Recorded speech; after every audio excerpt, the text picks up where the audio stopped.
Let's turn to exploring the Shema, discussions on the issues of Trinity. Let's take about 15 or 20 minutes to look at this particular part of my study. This is section 2. We spent a little bit longer on the Romans 14 study, where I'm trying to do a little bit damage control after telling everybody that the brethren are could include non-Christian Jews.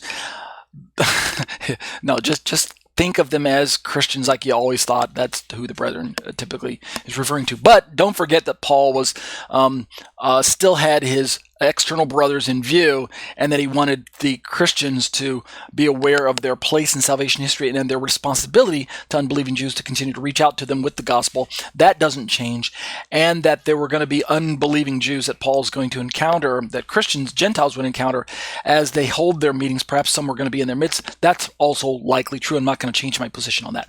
But let's look at the study on the exploring the issues, exploring the Shema, discussions on the issues of Trinity. Tonight we're going to be looking at this idea of God the Father being all-knowing, God the Son, aka Yeshua, being all-knowing, and God the Holy Spirit being all-knowing. We'll look at 3 passages, and they won't be too terribly difficult to understand. This will be an easy part of my study. Some of these passages are easier to defend than others.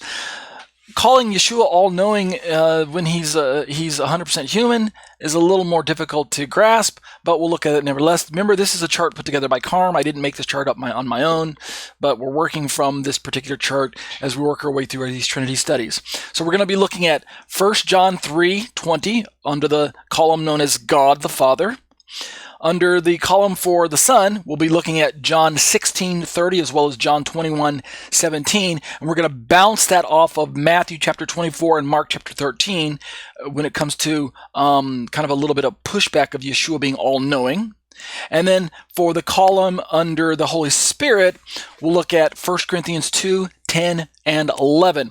And what we're trying to come to the conclusion is that there are passages laced throughout the Bible that lead us to the conclusion, the best practices conclusion, although there are other ways to read different passages, and there are equivocations laced throughout the Bible, places where there are ambiguities, where passages could be read 2 different ways, depending on lack of information or information withholding, what we call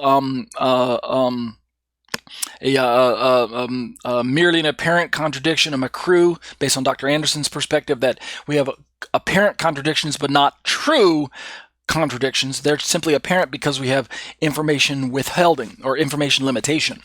But what we should be able to come to the conclusion is that there's one God being spoken of throughout the unified scriptures. There's one being known as God, but that he's complex in his nature, so much so that he's represented by 3 different persons who have their own unique identity as persons, but have the same identity as deity.